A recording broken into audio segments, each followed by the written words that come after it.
एक अल्फ़ा और दूसरा अल्फ़ा आपस में फ्रेंड्स नहीं हो सकते, ये मेरे से लिखा के ले लो। एक अल्फ़ा और दूसरा अल्फ़ा, दो अल्फ़ा आपस में पार्टनर हो सकते हैं, they can provide to each other, लेकिन they can't share to each other. कि वो आपस में एक दूसरे को वैल्यू प्रोवाइड कर सकते हैं एक दूसरे के काम आकर, लेकिन वो आपस में अपनी वैल्यू जो उसके पास चीज़ें पड़ी हुई हैं उसको वो दूसरे अल्फ़ा के साथ शेयर नहीं करेगा। अगर कर भी रहा है तो कोई दबाव में आकर कर रहा है या फिर अपनी मर्ज़ी से नहीं कर रहा है, कोई ना कोई उसके पीछे रीज़न होगा जिसकी वजह से उसे वो करना पड़ रहा है। What is an alpha?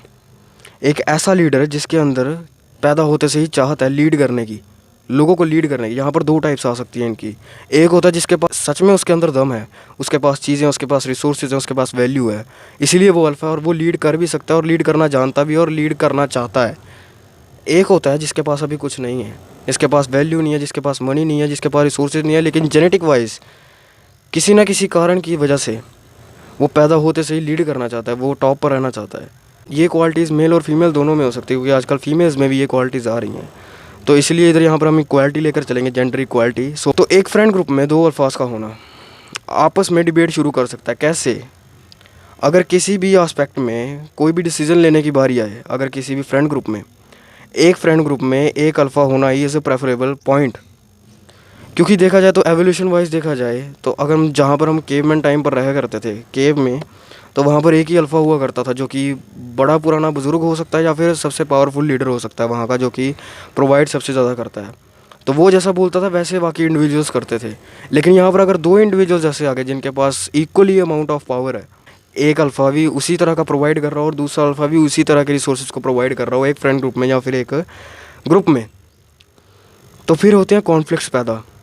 क्योंकि इन दोनों अल्फ़ाज की, दो इंडिविजुअल्स की माइंड स्टेट इक्वल नहीं हो सकती, दोनों के थॉट्स इक्वल नहीं हो सकते। कहीं पर भी अगर उनके थॉट्स डिफ़र करेंगे किसी भी एस्पेक्ट में, तो वहाँ पर डिबेट शुरू होगी और जहाँ पर डिबेट शुरू होगी वहाँ पर लड़ाई शुरू होगी।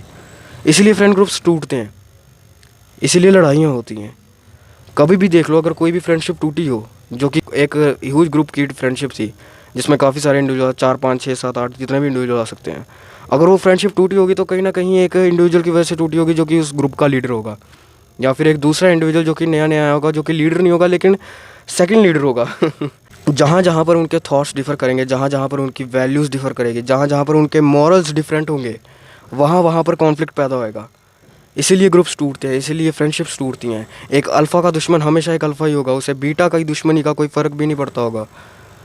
ये अल्फ़ा बीटा बहुत हो रहा है इसमें। Can be a good partner, क्योंकि अगर किसी ग्रुप में, केवमैन टाइम पर चल जाओ फिर से, अगर कोई ग्रुप है जिसका एक लीडर है जो कि सारी चीज़ें उन्हें प्रोवाइड कर कर लाता है और अपनी एक फ़ौज बनाकर हंट करने जाता है और प्रोवाइड करता है लोगों को, और एक दूसरा ही ग्रुप में जहाँ पर एक और लीडर है जो कि अपने ग्रुप को प्रोवाइड करता है, वो आपस में सुलह कर ले कि भाई ये एरिया तेरा, ये एरिया मेरा, यहाँ के जानवर मेरे, ये शिकार मेरा, ये शिकार तेरा।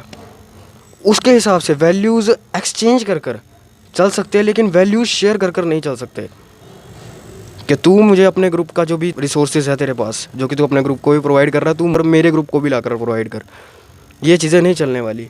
ये चीज़ें उस अल्फ़ा की ईगो को खटका देगी, और जैसे जैसे उसकी ईगो टूटेगी, जैसे जैसे उसकी ईगो हर्ट होएगी, वैसे वैसे वो और डेंजरस होएगा और वो तबाह करने को आ जाएगा।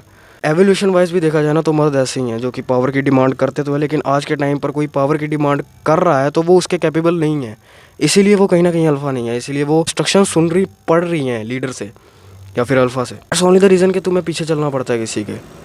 और जो अल्फ़ाज हैं वो किसी के पीछे चलना नहीं जानते, क्योंकि उन्होंने खुद से मेहनत की है, खुद से अचीव किया, खुद से कॉन्फिडेंस बिल्ड किया है और खुद से ही हर चीज़ एक बनाई है। तो वो किसी के पीछे क्यों चलेंगे? ईगो आ जाती है ना वहाँ पे।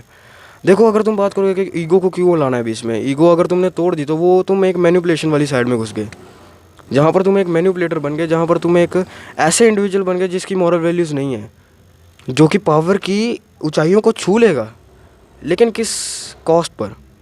एक ऐसी कॉस्ट पर जहाँ पर उसके अपने भी अपने नहीं हैं, जहाँ पर वो अपनों का भी अपना नहीं है। तो वो कहीं ना कहीं, मैं इस चीज़ की बात नहीं कर रहा अल्फ़ा सिग्मा की मैं बात करूँ, जहाँ पर उसे एक इंडिविजुअल, एक मैन जो कि स्ट्रॉन्ग मॉरल वैल्यूज़ रखता है, जो कि स्ट्रॉन्ग मॉरल एथिक्स रखता है।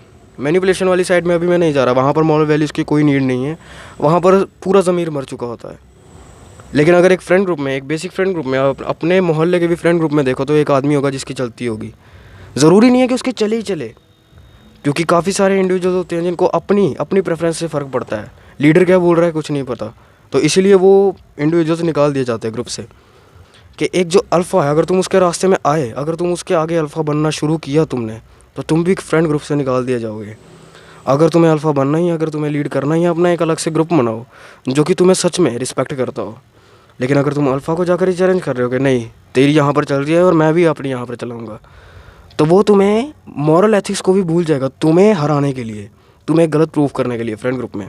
और ये चीज़ मेरे साथ पर्सनली हुई थी, इसलिए मैं कह रहा हूँ, अगर तुम अल्फ़ा के ग्रुप में गए और अगर तुम खुद अल्फ़ा हो, तुमने उस अल्फ़ा के ग्रुप को लीड करने की कोशिश की, अपने हिसाब से मैनिपुलेट करने की कोशिश की, तो वो जो जिसका वो ग्रुप है वो इस तरह से अपने ग्रुप को मैनिपुलेट करेगा कि तुम्हारी इमेज की धज्जियाँ उड़ा कर रख देगा। फिर लोग तुम पर चाहकर भी विश्वास नहीं कर पाएंगे।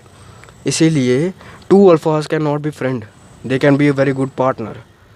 पार्टनरशिप में अगर तुम्हें कोई काम करना है, पार्टनरशिप में अगर डीलिंग करनी है, कोई बिजनेस डीलिंग करनी है, इट्स ऑल गुड, क्योंकि अल्फ़ा को भी चलेगा, उसका भी फ़ायदा हो रहा है, तुम्हारा भी फ़ायदा हो रहा है, और तुम्हारी ऑडियंस अलग है, तुम्हारा ग्रुप अलग है, उसका ग्रुप अलग है। That's all for the day, stay consistent.